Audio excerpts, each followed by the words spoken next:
Hello everyone, my name's Gareth Cutter. My name is Gemma Nash. And together we are the Quips. We're also Cutter Nash. Yes. I am a white man wearing a black flat cap and a very pale t-shirt. And I've got a little necklace and a nose ring through my left nostril. And I am a white woman with glasses and brown hair, wearing a green t-shirt with white flowers on it. And I use he, him pronouns. And I use she, her pronouns. And this is the Quips. Thank you for joining us tonight. We are broadcasting live from Wally Range in Gemma's kitchen, and behind us we have a beautiful baby pink banner which says Cutter Nash.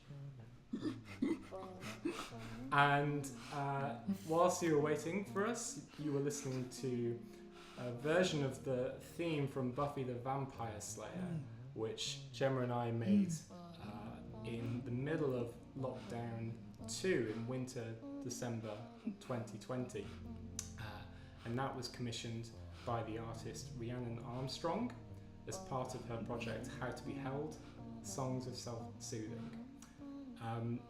We've got an hour and a bit of programming this evening.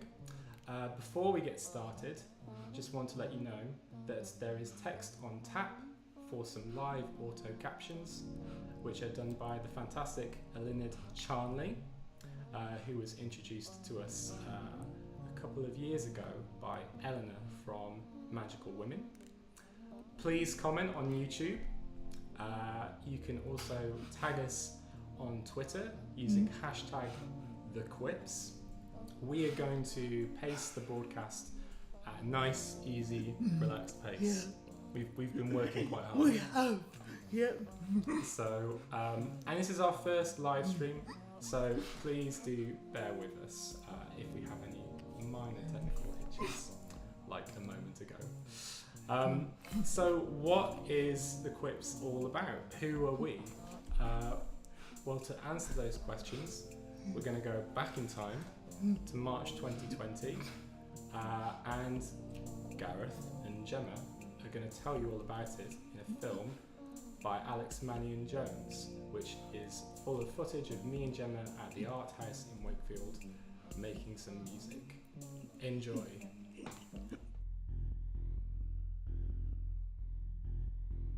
So we are Cutter and Nash.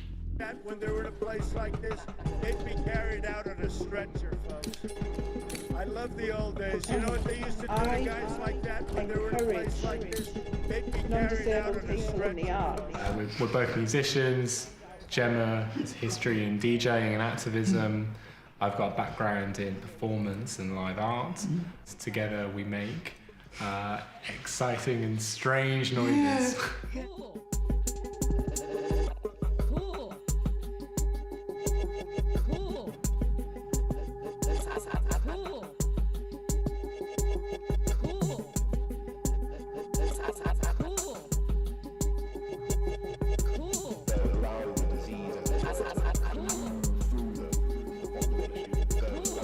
So we're currently at Wakefield Art House working on our latest project, which is called the Quips.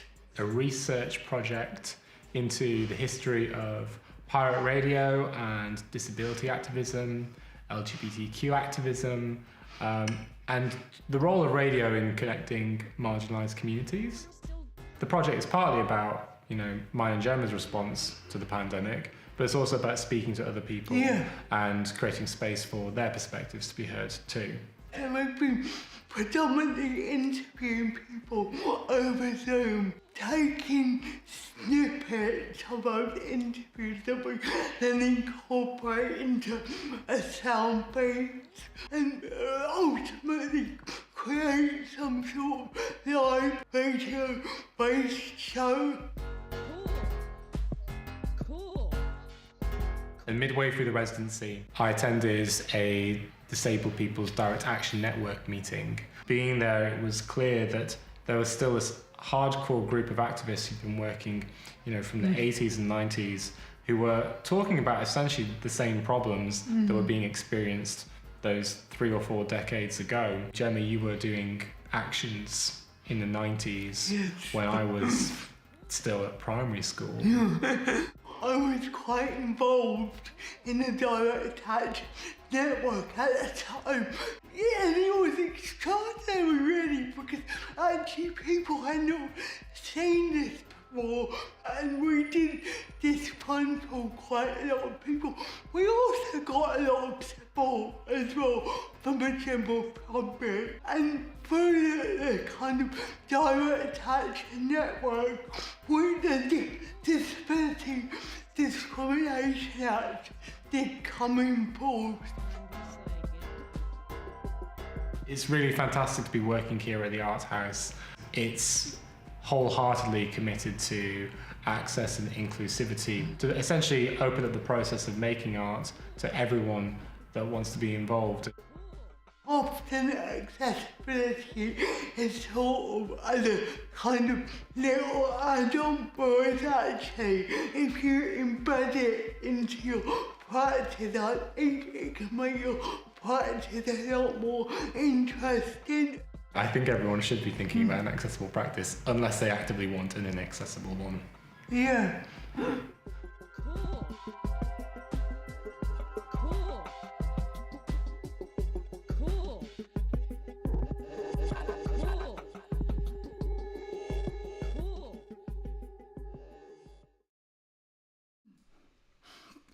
Hello everyone. Hi. I hope you enjoyed the film, and thank you to everyone who's been sending comments already. Amelia, that is you saying cool in the music, and we'll hear more from you later on.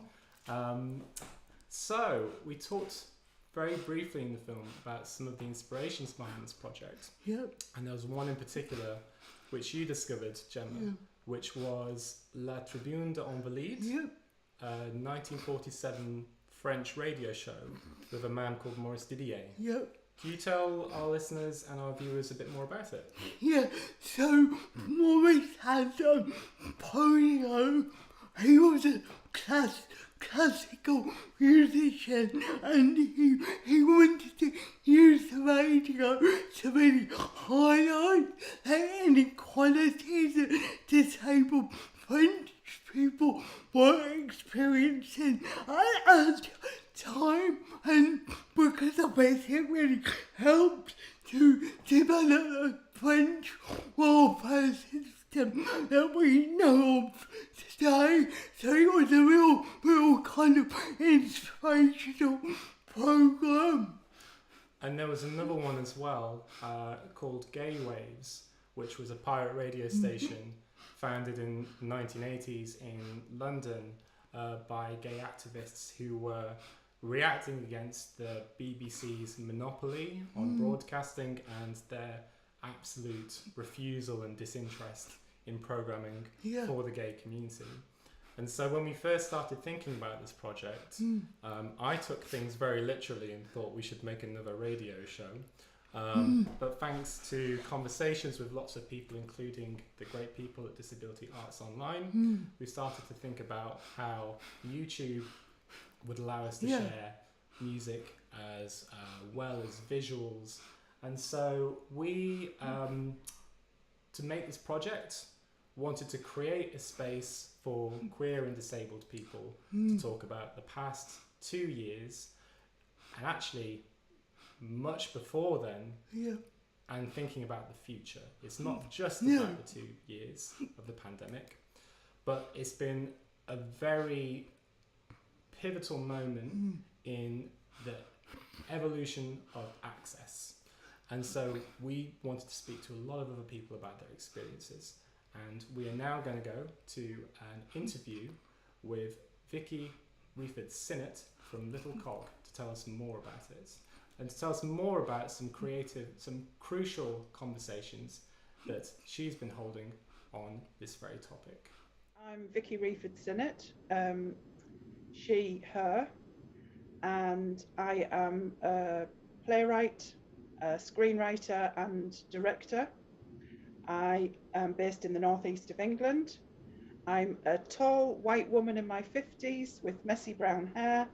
I'm wearing dark rimmed glasses, and today I've got quite a colourful scarf on. Something I noticed at the beginning of the pandemic was the change in the use of language around disabled people, and I spotted this very early. So the word disability disappeared from official, the official world, and phrases like underlying health conditions and vulnerable, which instantly I associate with frailty scores.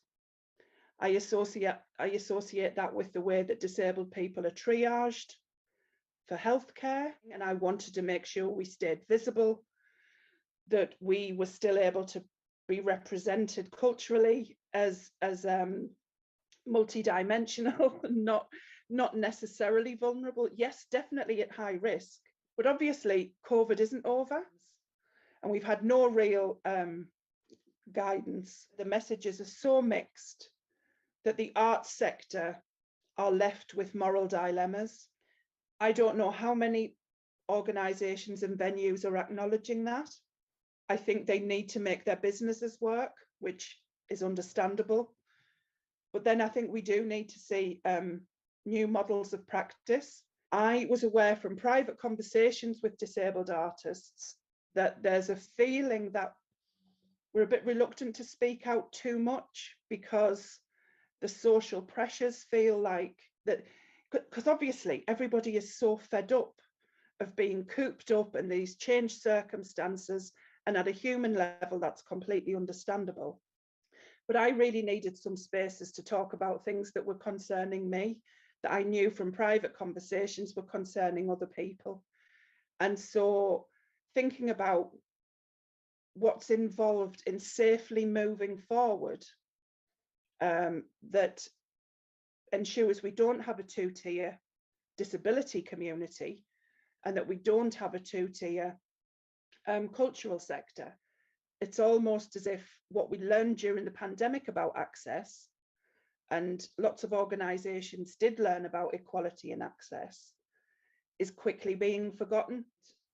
For many, many artists, they remain isolated and on the outskirts, no central points of communication or information. But we just need a source of pressure. We need a source of campaigning that can't fall to individual artists all the time or small companies. I encourage non-disabled people in the arts to find out about the last 2,000 years of disability exclusion and discrimination, societally, culturally, historically, and economically. I think more people do want to know about it, actually. I don't think there's a resistance, because my experience is when I deliver information and training, people's mouths fall open.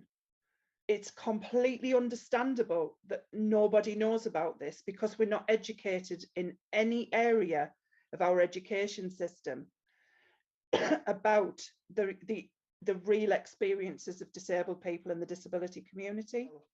Our society thinks in terms of the medical model of disability, the individual personal experience of disability. We don't learn about disability as a social phenomenon. The fantastic Vicky there delivering some home truths. Thank you also Paul, Sonia, Ange, Vicky who's tuning in live, Damon, Nash, anyone who hasn't yet introduced themselves in the comments, don't be shy, say hi. And also, let's help get the word of this broadcast out. If you're on social media, hashtag the Quips. This broadcast is free, it's live, and we want as many people to experience it as possible. Now, Vicky mentioned in that interview the language around frailty and the frailty scale. Yeah. Gemma, for people that don't know what the frailty scale is, could you talk a bit about the background?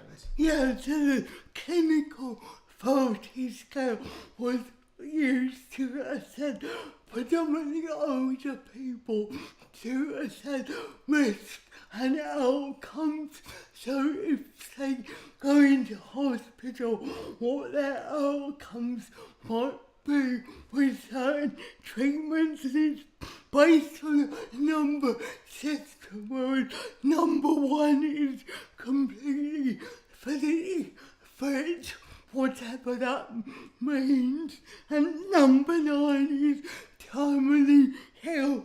Now, supposedly it was never meant to be used for younger disabled people or people with what they deem as static impairments, but during COVID they changed the guidelines so that it was used of all patients going into hospital. So essentially that meant they were using it as a rationing tool for people deservedly needing support from a health system, which was really problematic because there was at the same time, as we know, a shortage of ventilators.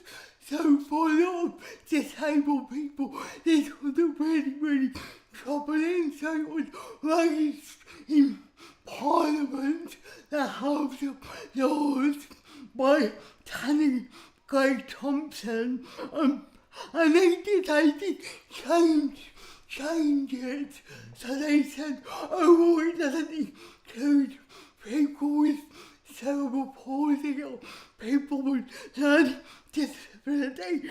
But you just sat there thinking, what about the rest of disabled people, you know? Well, there's a little screenshot we've got here from the activist Dennis Queen, who wrote on Twitter, NHS says I am defined as a 6. What if I define as 7 or 5 or helicopter? I might define as 8 the day after party or cleaning. I may define as 4 when internalized oppression is burning. I define as number flexible. Fuck care rationing. Yeah. And so the impact of this, what has this been on disabled people during the pandemic, this kind of cultural backdrop of care rationing? Well, again, there are so many different experiences of the pandemic that we also invited people to share with us artistic responses to the pandemic and what they are experiencing. And we're really delighted to have a poem from the artist George Parker. They are a non-binary poet. They use they, them pronouns. They are a white non-binary person with short hair, purple lipstick, a black jacket and black denim shorts and stripy tights. They're on stage with a gold curtain behind them, and their walking stick is leaning on a stool to the right. And this is their poem. I'm sure when you talked about herd immunity, you didn't necessarily have me in mind. I'm sure when this country was debating the fate of this nation, deciding which of the population had enough worth to be kept alive, you didn't specifically think of me or my disability. Still, it hurt watching you weigh up all the pros and cons, slamming protests, protecting statues of bronze in the economy, while sacrificing thousands casually. You really didn't think of me or the others who needed you. These times of desperation are not the finest of the nation. They show how many of us, when afraid, will begin a small flirtation with damnation, saying, it's fine, God, let them die, but please not me or my relations.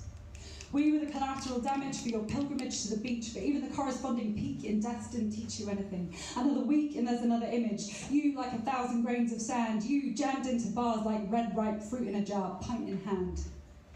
These times of desperation show ours to be a callous nation, brazen with determination to go on vacation, faces impatient as they yell, it's fine, God, Let them die, but I deserve this occasion for me and my relations. And I hasten to add, we paid the price for you ignoring sage advice. I'm not pointing fingers, but as someone whose disability tends to wear a cloak of invisibility, I've heard it all, what you think of me, and others like me. Or maybe it wasn't you I heard. Maybe you were one of those who stayed quiet, compliant, complicit with the explicit plan to let disabled people take the brunt of this pandemic. Don't tell me that's not eugenics. 80,000 of us died to a battle we were never meant to win in a flutter of papers that prodded readers like cattle into believing that herd immunity was for the best, with no thought of our community, us who you deem unfit for page 3 equality or society anyway. It's easy to shout over those who couldn't even come out of their homes and protest, and perhaps that's best, because I saw you there, blaming protests for deaths, making scapegoats of those who wanted to escape white supremacy and rape. Protests didn't kill 130,000. Sure, there was crowding, but people spouting this nonsense just use it for their own astounding agenda. Well, here's a fact. Disabled people made up 60% of deaths in this pandemic. You can't tell me that's not eugenics. What killed them was a trident of a lack of compassion, greed, ableism, capitalism wielded by the establishment. It's indefensible. These deaths preventable, but our government stood there and said it's acceptable that we were expendable. And you just went along with it. Society was never accessible, but now, with 80,000 of us dead to a battle we couldn't win, you have the chance to begin again. Include us. These times of desperation could inspire the transformation of this, our fractured nation. We just need a new equation, one without alienation or otherness, but with something more profound than tolerance. And it starts with you, my audience. Now's the time for innovation. Equitable representation in politics would lead to unbiased legislation, embracing all the variations of the disabled population.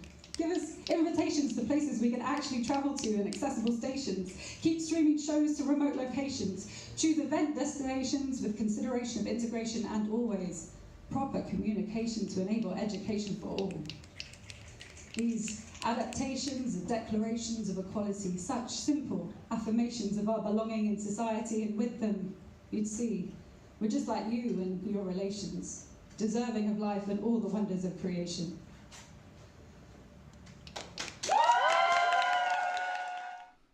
George Parker, everyone. The comments are really amazing. Please keep them up. What Colin says about what can we do about educating the educators when seemingly they don't want to listen, that made me think a lot about the activism and actions that you were involved in back in the day.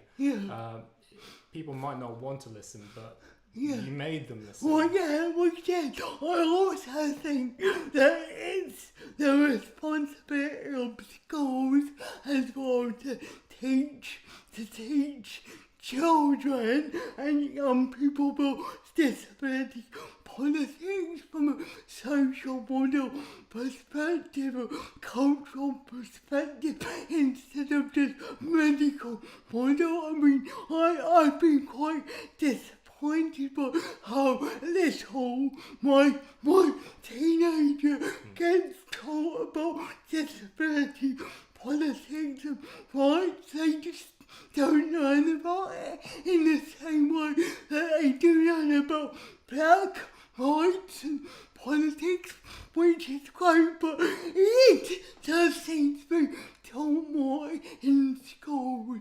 Yeah. It was something that I knew nothing about. It was never taught when I went to school. As the documentary mentioned, I was at school when Gemma was on these actions. It sounds like we're still very much in the same situation when it comes to education. But as we were interviewing all of these people, we were hearing so many different experiences and perspectives on what the pandemic had, what impact it had on people. We're musicians, we're sound artists, and rather than necessarily try and tell a linear story of what the pandemic was, there's no way that we could capture absolutely every perspective and every dimension. But we've created some new material that draws on fragments of the different conversations we've had, and it features the voices of many different people. So before we move to the first piece, just want to thank again Vicky Riefed Sinnott, the poet Carl Knights, the musicians Eleanor Rowlands and Sonia Alori and R. Dyer, and Anusha. Also, thank you to the writer Jess Taylor and to Linda Hesketh, who is, she runs an organisation. Yeah, she runs Fab in Chester, which is a market art group for disabled people. Yes, and this video, we've set it to some footage of me and Gemma working at our kitchen DJ station, and it starts off very slow motion. It's a lattice of overlays, double exposure images of keyboards and MIDI equipment, and it changes colour gradually to psychedelic yellows and purples, and then like negatives where black is white and white is black, and we're going to go over to it now. And this roughly captures what people were feeling and experiencing before the pandemic.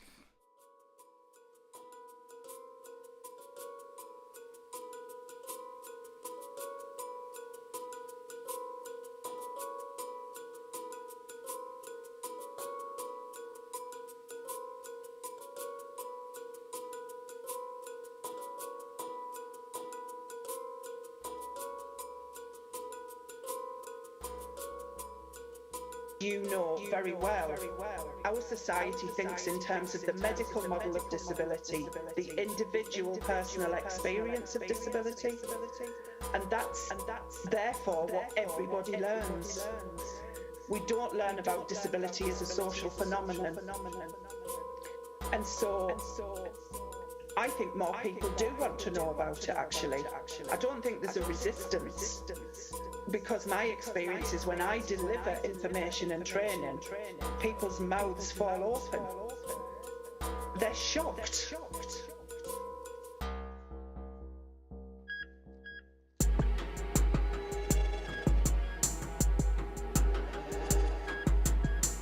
Magical Women describes the type of woman that the arts don't know how to make work with.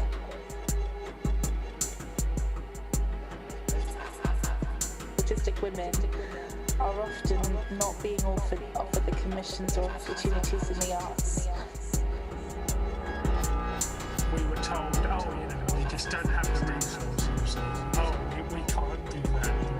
It's not worth it just to do it for you, and things like that. And then suddenly,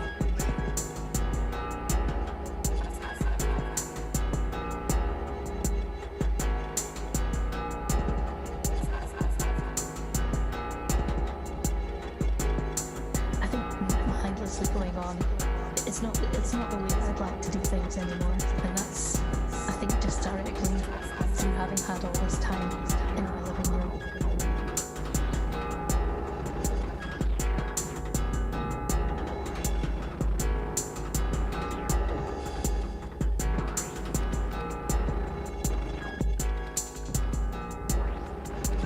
That's for someone who's someone who's disabled like myself.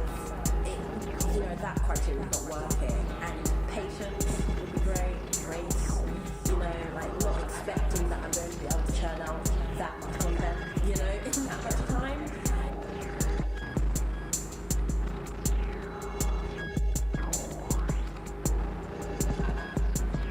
I'm a lone parent with very little help from my child's father, and she had to isolate with me. The lockdown in the sense of having to be at home all the time, that didn't impact me in the sense that I'm always at home anyway, because I work from home other than going out to kind of do an event or something like that. So it didn't impact on me in that way, because I've been flexibly working from home for 10 years or something.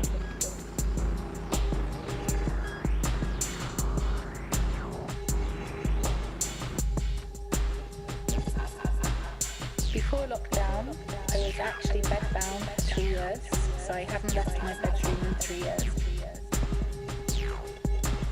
I live in a rural area and public transport is awful.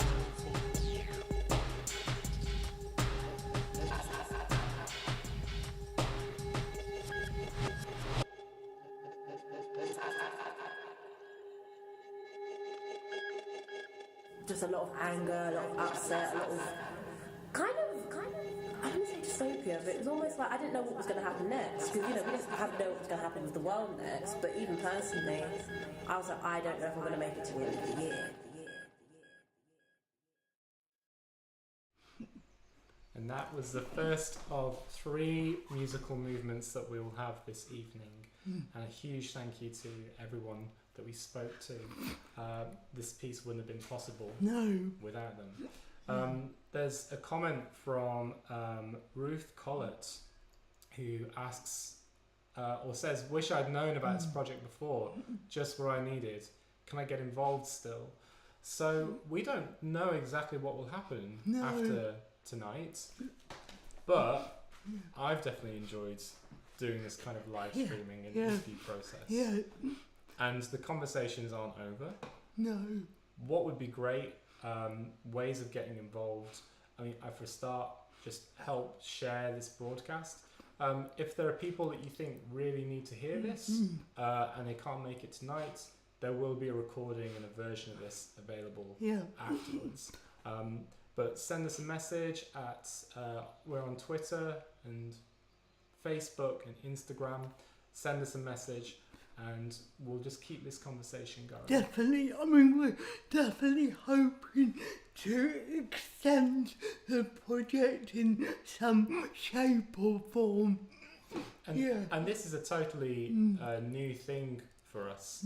And it wouldn't have been possible without the support of lots of different organisations like Arts Council England, the Art House, Drake Music, Grey Eye, just to name a few. And there's something that's, for me, really refreshing about being able to do this kind of DIY live streaming without having to navigate access to spaces and just being able to reach people directly. And another impetus for this broadcast was, I think it was really the summer of last year when restrictions were starting to be eased incrementally, and a lot of the guidance, which was confusing anyway, started to drop away.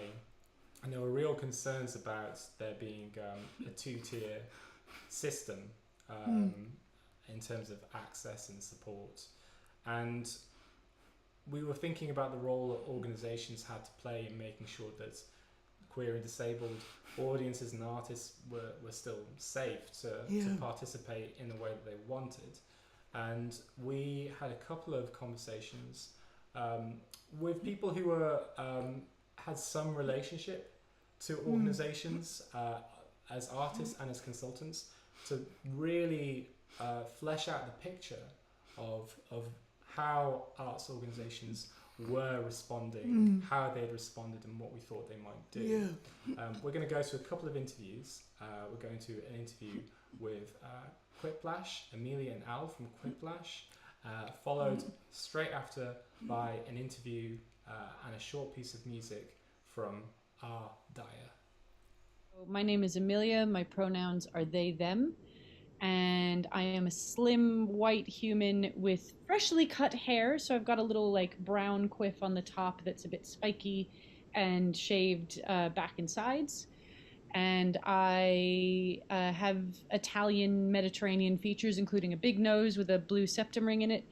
And I am wearing a top that's black with big pink triangles and geometric shapes all over it, and I'm sitting in my living room, and next to me is... My name's Al. My pronouns are they, them. I am a round white human with also a fresh haircut that's shaved down at the sides with curly hair on the top that sort of flops to one side. I'm wearing the same sweater. It was not on purpose, but we're just going to lean into it. And I'm sitting off screen with Amelia on the couch. And yeah, we are Whiplash. Oh, you also have really good like graphic designer styly black glasses that you're wearing. Like David Rose style glasses on today. Whiplash is it's currently a project, soon to be a company that is looking to take space for queer disabled people, and we have 2 major branches that we work from. One is a creative branch where we produce and shows and art that we make, and this can include different types of performance. And the other branch is a training and consulting where we work on supporting people to learn about disability awareness and disability justice. And then we also do accessibility consulting with a focus on audio description. I'm registered blind, so it is my kind of main goal to get everything audio described. But I feel like our careers happened at us in the last couple of years. And it is partially because of things like, you know, we started to take on consultancy when every performance maker, art maker pretty much in the country had mostly or completely stopped. And particularly the ones who got any cultural recovery funding went, well, we told Arts Council that we were going to get consulting on access and, you know, queer awareness. These people do both. Let's bring them in, you know. So like it was one of those things where like it was very much being in that place at that time. Yeah. There was a real kind of 12 months of sort of sexy disability awareness. Let's all get accessible because the Arts Council told us we had to, and I'd say that's really dropped off. Yeah, it becomes very clear that people either had a good foundation and were able to build up based on what we said really quickly, or that they came in really green, really not knowing anything, coming in from the beginning. And while we were giving them stuff around disability justice, the thing that stuck with them, but also one of the things that stuck with them was really simple things like, oh, you take breaks on the hour. And stuff like that. Oh, you take time off. Wow. Like you don't just hope that time off happens. You actually cordoned off time. That's the area I think of consulting that I'm the most excited about and want to develop more. Personally, I'm getting much more just joy out of being able to say to people, you don't have to work like that, especially if you are running a company or working for yourself. Like as access consultants, we kind of do work to do ourselves out of a job. Ideally, eventually we set people up so they can just go and do their thing. So we don't always know, but what we are seeing is a trend of generally in the arts world, people, I guess, without meaning to be too grim, but being honest, people caring less about access than they did before the pandemic started and doing less than they did because they don't have as much funding. People who were in jobs and institutions where their job was to be the access kind of officer, that job doesn't exist anymore, so just nobody's doing it and that kind of stuff. But the flip side is there are definitely people that we've worked with in departments and institutions where we've worked with where they've really hung on and really done a really good job of reshaping how they work and why they work and what they do. Something that I go back and forth on quite a bit is we've got a lot of friends who were mostly home-based before the pandemic. Mm-hmm. People who are home-based were already excluded from lots of types of live performance and art and those sorts of experiences. So it's really important that we keep up what we can, that we also acknowledge that there were other people who were already there who wanted to be included, who don't have access. As soon as the restrictions were removed, a lot of the mainstream queer stuff just ditched any idea of access or, you know, streaming or any of that stuff. So the queer community itself is really guilty of quite deep ableism and exclusion anyway. It's interesting to me that that's the case because so many people who produced stuff during the pandemic found ways of keeping it digital. Yeah. So it's not like it wasn't possible. It's just that they decided they don't want to do it anymore. And some of the shows that had access before the pandemic now don't, like, have opened up, don't do digital stuff, and don't have the access they had before. Yeah. So it's like even worse. Fundamentally, I think queer disabled people are really fucking hurting right now. Yeah, we're all mad. We've all been slapped in the face by our own like extended community in the last couple of months, and I don't think anybody's going to forget that. There is a whole group of newly disabled people who have long COVID and variations on that, who are going to be in the world now in whatever way they're in the world. And I understand for the people that feel that they can go back to normal, whatever that even means, why they've done why they kind of have abandoned all the stuff that they were doing. So, you know, go have your benders, you know, or whatever, do what you're going to do, and then come back and try again and just do better. And like, it is one of those things where I think people come back and it is overwhelming. So just start somewhere. Hire consultants. Hire consultants. Do one thing. Yeah. Put an image description on your Instagram post. Start there. Like, do something, and then but then don't stop there. Do more things. So my name's Becca. I perform under the name R. Dyer. I use they, them pronouns. I'm a white, sort of femme-looking person. My hair's currently red. I have a fringe that I cut myself, and it's growing out a bit messy. I'm wearing my headphones, which I feel like are a big feature of my appearance because I wear them quite a lot. You're also sitting next to a really beautiful instrument. Yes, this is my, it's about 4 foot. It used to be a harp. It still looks like a harp, but it's also, I've kind of customized it with some piano wire and some guitar strings. I got this commission.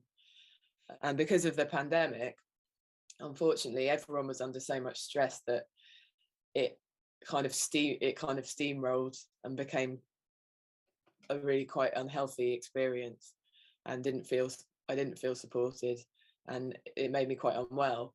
So to the credit of the organisation, they not only apologised, but they've gone on to like review their systems and to kind of put a lot of their projects on hold. I was talking to a friend who was saying, oh, you know, autistic people or other minorities, people of colour, it happens as well,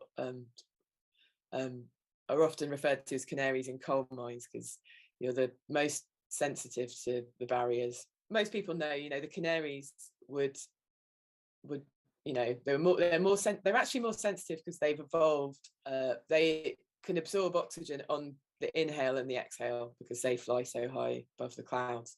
So there's a sense in which this amazing evolutionary adaptation, which is actually a real strength, becomes their weakness in the mines because they then pass out first. So this canary resuscitator was basically you got the cage, and then there's a glass box on the outside that the doors move up and down, and then a canister of oxygen. And the miners would get the canaries out, get out themselves, and then close it and revive the canary.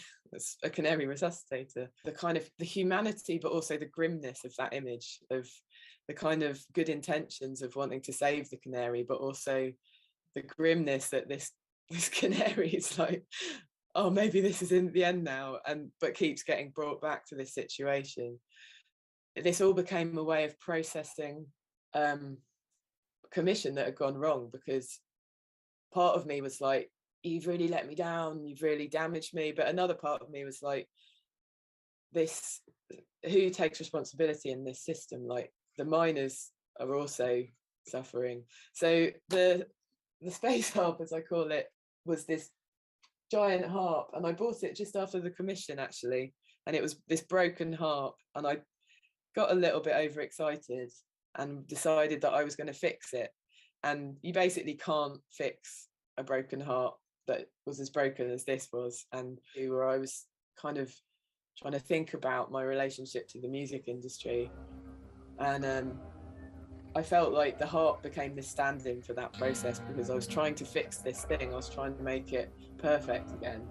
And at a certain point I just realised it wasn't going to work, and that I could actually just put guitar strings on it and bow it and take and this is here, that's a piano wire on it, and just use it to make weird noises, and actually that's a lot more authentic for me, and that's then become the backing noises of the canary song.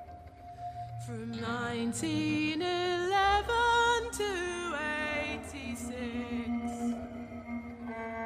I sang my song for the men in the pits. My voice was golden, rising over the drifts. The sign to get out, the sign to get out. The first down the tunnel when something went wrong.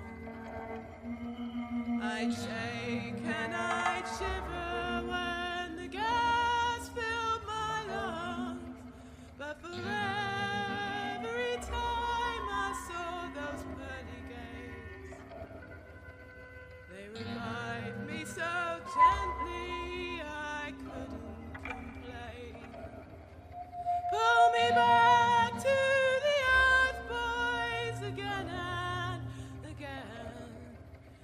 revive me so sweetly I couldn't complain.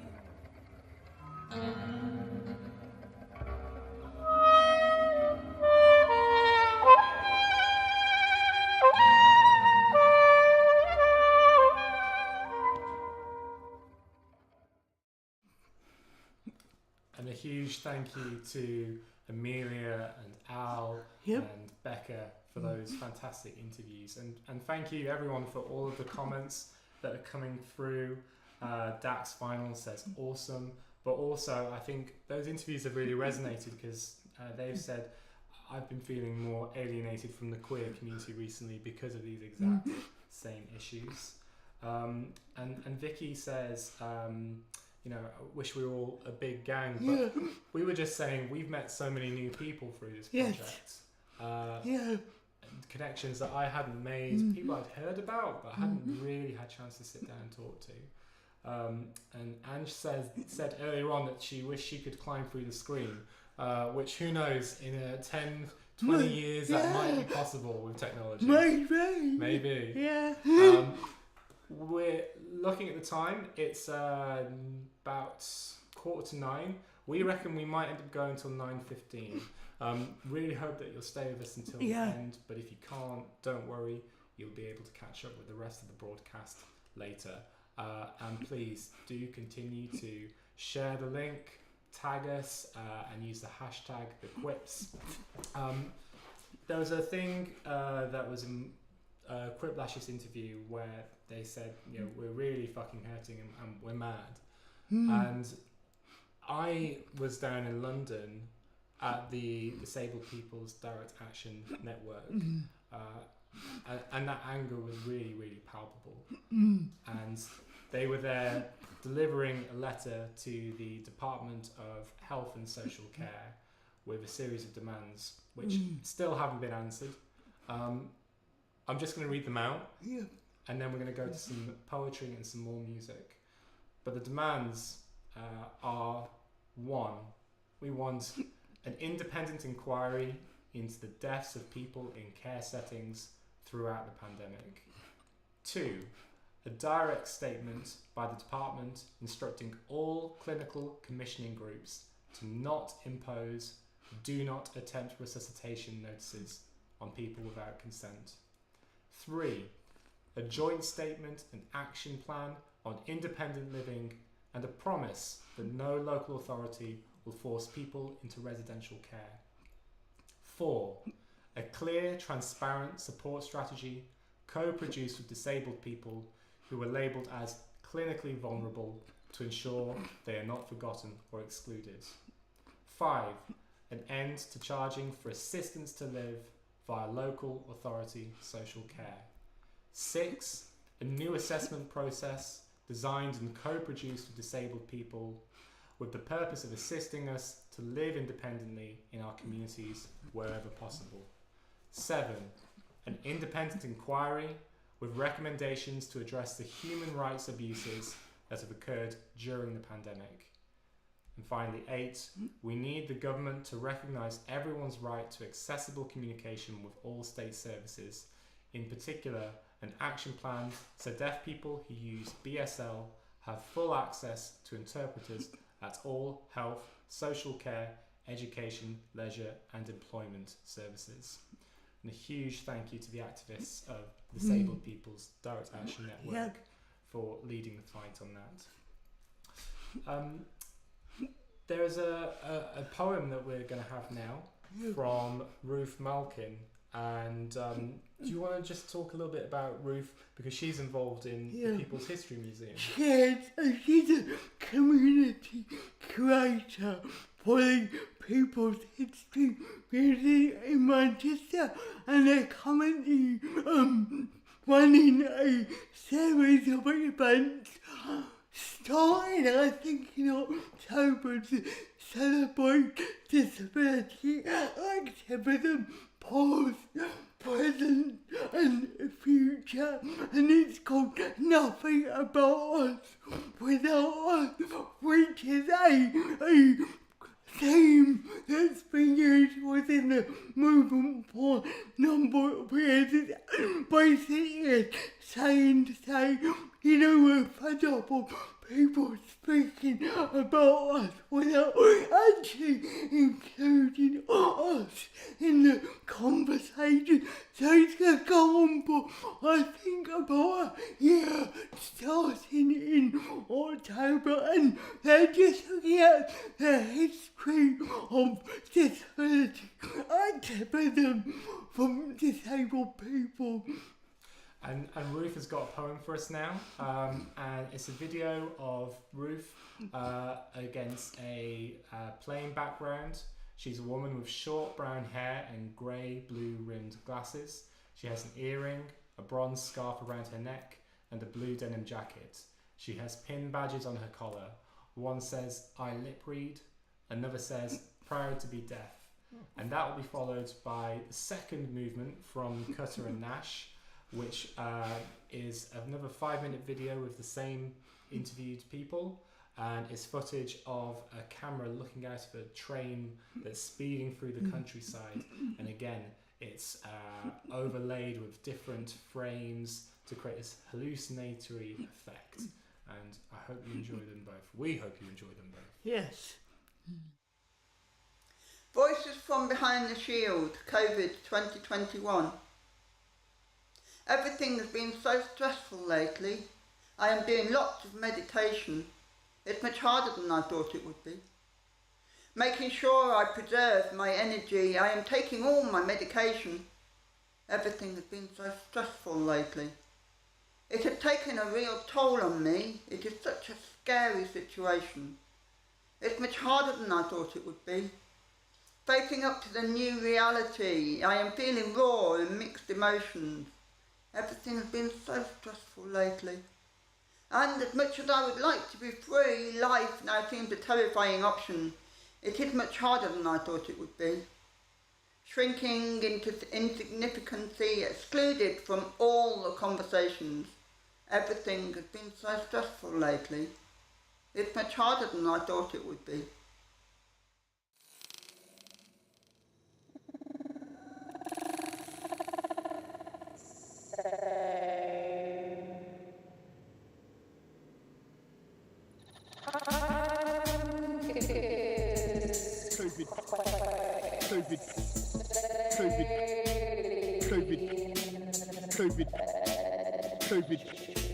COVID-19. COVID-19. COVID-19. COVID-19. COVID-19. COVID-19.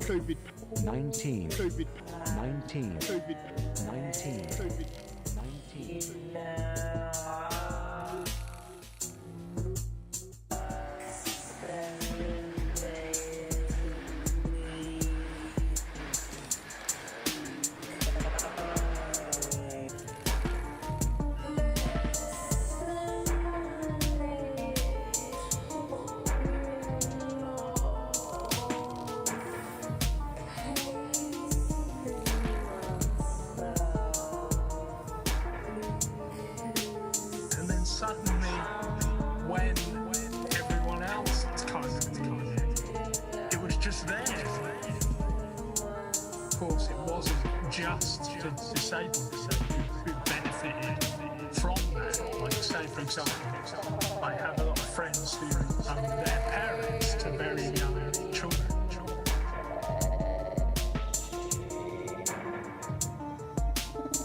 Clinically extremely vulnerable, so I thought I didn't really like the way they described me, because that made me feel, the word clinical I didn't like, extremely made it feel worse. I thought, oh my god, extremely this, and then the word vulnerable, I didn't like the fact that I was classed as vulnerable either. I didn't like all of those three words.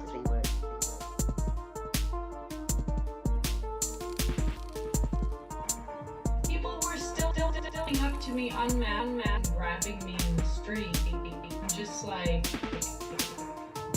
oh. Part of me was like, you've really let me down and you've really damaged me, but another part of me was like, who takes responsibility in this system? Approach for all sorts of things, advice, filling in spreadsheets, doing research, and they make it sound like we need the work experience or to help their organisation, represent their organisation to get on with things, but they would never dream in a million years of approaching us for expert advice, consultations, paying us for anything, or even giving us a job in their office.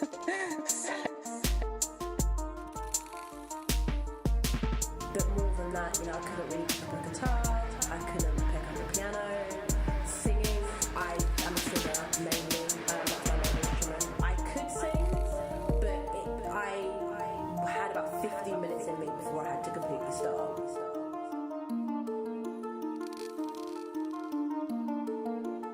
I think the word is balance. So I didn't have balance before the pandemic, and then managed to not have balance again whilst we were going through the pandemic, and have realised that that's not sustainable. I think there has to come a point where you need to invest in yourself a bit. How long are these virtual options going to last? Are they going to vanish as quickly as they appeared? And that's been a kind of ongoing worry, really, and it's something that I'm starting to see now, is to see the virtual options kind of dwindling. I've done loads of stuff online. I've attended I've attended like three or four sort of master classes on Zoom with different types of coaches, you know, for different kind of things.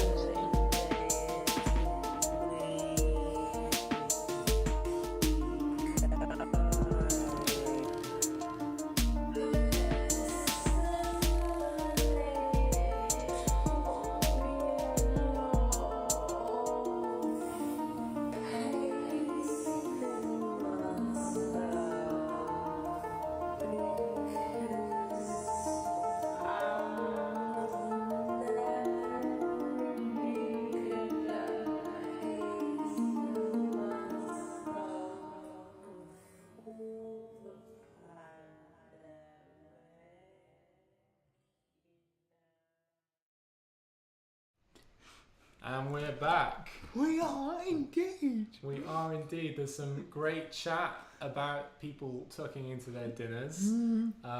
We're having some refreshments as We well, are aren't we? indeed. Yeah. There's definitely water. There might be a bit of wine. There might be some wine. But we think we earned it. Yeah, just quickly, thank you to Annie and Grace for letting us invade the kitchen for the last 2 or 3 days. So thanks a lot for that. Absolutely. I think we should put a logo for them Yes. on the end slide for everyone who's helped out with this broadcast. Yeah. I was just going to say, there's again some great comments here. Callum talking about the normalising power of rests and breaks. A lot of love for Ruth's poem, especially from Dennis. Yeah. As well as like organisations navigating their way through the pandemic. And as Colin says in the comments, you know, they're facing very, very difficult circumstances. There's also been a lot of really exciting innovations in access. People trying to push things forward, in the words of Amelia, to make things queerer and clearer. Yeah. And we're just going to have a couple of short interviews with Sonia Alori, and again we're going to go back to Whiplash, Amelia and Al, and we're going to be hearing more about creative audio description and creative captioning like we have here in this broadcast this evening. Keep commenting and we'll see you on the other side. I'm Sonia Alori, and my pronouns are she, her, and I'm a composer and performer. And I've forgotten the last bit. Oh yeah, I just remembered it. And well, getting on a bit now. Brown hair, glasses, and I wear purple clothes a lot, and today is no different. And I began to work in a different way as well, with live captioning, which is something that I hadn't done before the pandemic at all. So that's something that's sort of embedded itself into my practice now, whether that's in person or online. So that's been quite a big change, and I think 2 years into that, it means that I'm able to collaborate more and in better ways than perhaps I was before. Came into its own when I started to work with improvisation online. So that was like playing with other musicians live, which I hadn't been able to do for quite some time because I wasn't able to hear well enough. And working with, well, specifically 2 captioners who were able to give a live, time-sensitive description of improvisation by other musicians as a sort of stream of consciousness prose almost, that I was then able to follow and react in live time. It's been a new discovery for me, and last week we brought that process into an in-person setting. So and that was yeah, I mean, it was problematic to sort of reverse the process, but in the end I can now be in a room and improvise with people, just with the captioning, the audio description that's going on. And it's nice, I think, to be able to make music again, which isn't always dependent upon having the dots in front of you, you know. So that's like a freedom that I used to have that I've now rediscovered.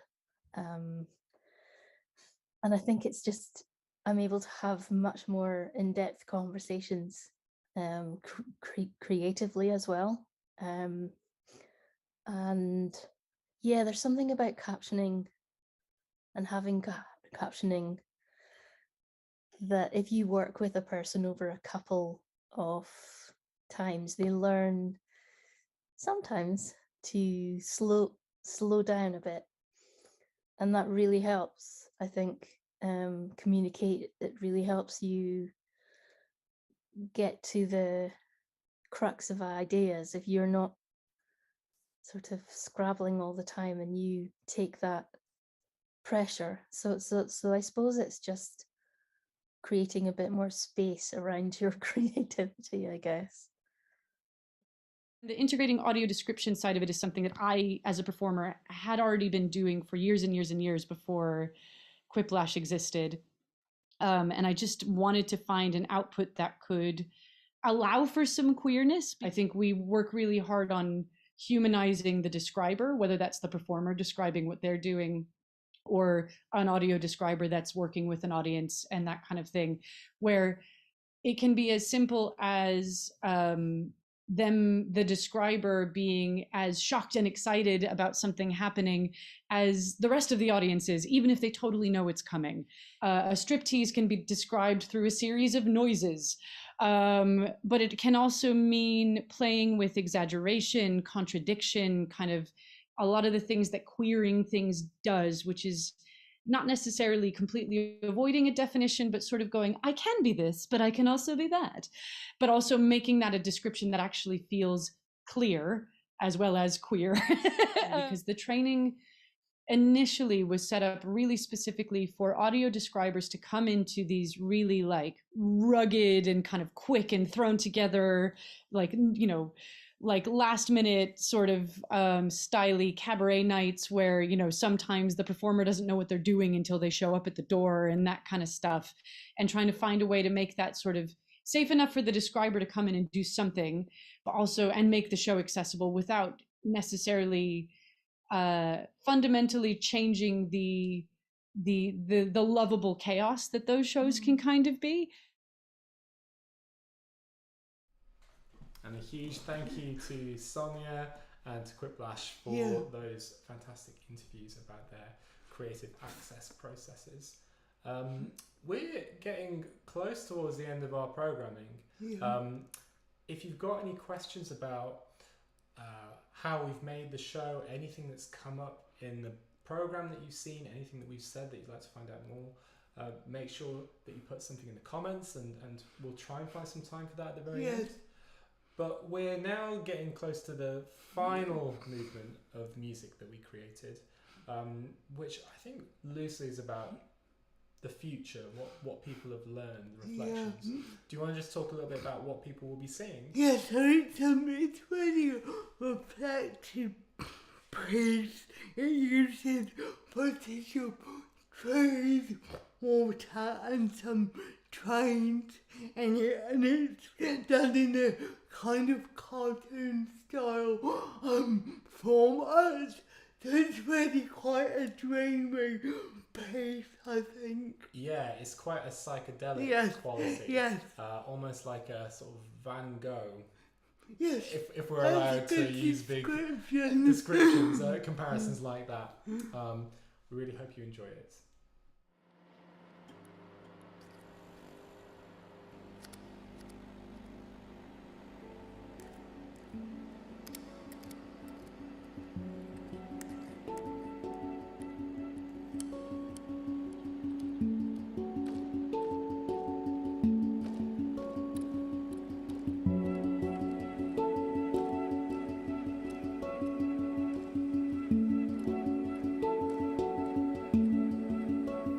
So I still haven't really left my house, and I still wear a mask when taking a taxi or going to hospital or places.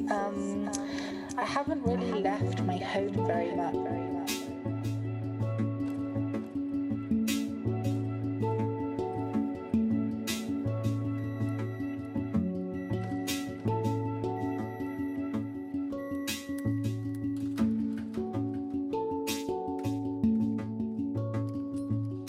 Lessons learned. Let's note them and build on them, and stop overlooking the people who don't always have the loudest voice in the room or any voice at all.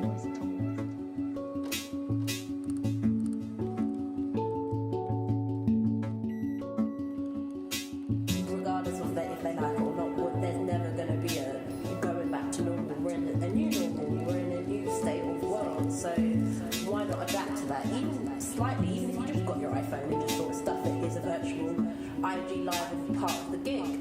You know, you've got those 10 people could be loyal fan bases and will always continue to support your organisation. So yeah, it was disappointing, but similarly I wasn't wholly surprised, because I think the way the world was going, I was seeing the kind of attitudes spinning a little bit. So I was thinking, okay, I understand what's happening here.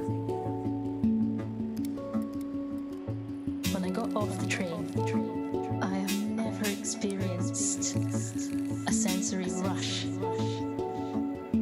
as the one that I felt when I got off the train. It was, I don't know, it was just incredible, you know. It was taste, it was, I don't know, just the way the air molecules were moving. Everything was just fast. It was such a physically present moment. I was so present in that present on that Sunday. I can still tap into how it felt. I don't think I'm ever gonna quite forget what it was like.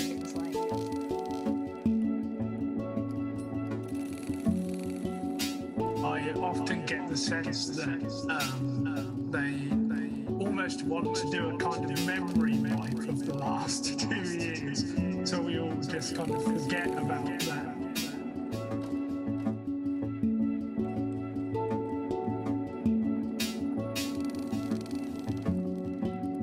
I don't want to make it about me, but the industry breaks people. It breaks people.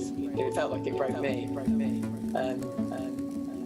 And to just come out of it being like, no, I want to be a space heart.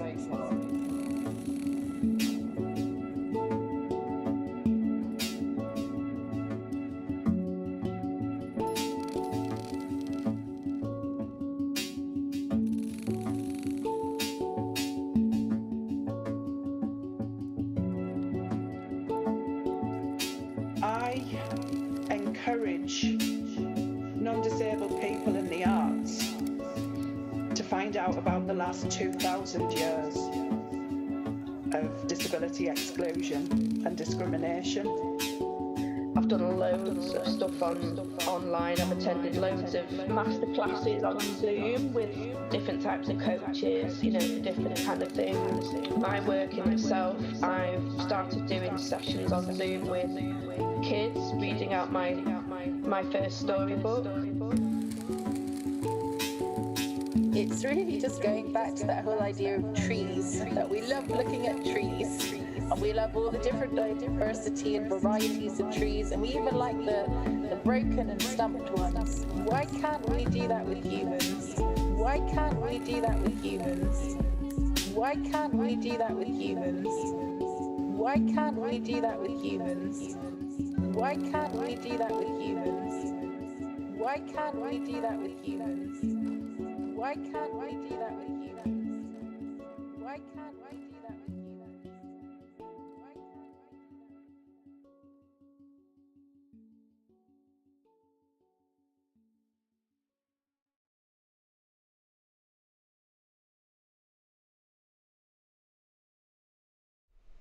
And we're back. Yeah. And that is nearly the end. It's been an amazing evening. We were so full of nerves and excitement. We were. Which you might have been able to tell. We want to say thank you to everyone who's been tuning in. Joe Connolly, thanks so much for saying absolutely brilliant broadcast. Tom Mapplethorpe, thank you for tuning in. Noosh, really amazing that there's so many connections that are happening through this broadcast. I don't know. We are actually at the end. We are. And thanks to Chris for supporting us with the tech. There's been a lot of work behind the scenes, which we have been working very hard to keep concealed. So I think it is worth saying that there was so much that we wanted to include in this broadcast, and we tried to keep this to an hour, and we're already nearly 15 minutes over.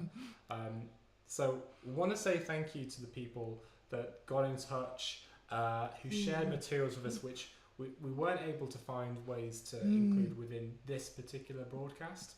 But I think it's really important that me and Gemma continue to think about ways that we can amplify other people's work through social media, through making connections. So please, don't be shy, get in touch, leave comments. And there'll be a survey that Disability Arts Online will be sharing after this event.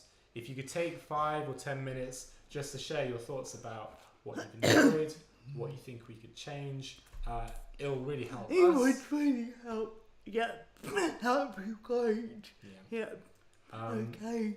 So, just a few last comments from Mike Bingham. Excellent program. Thank you for tuning in, Mike.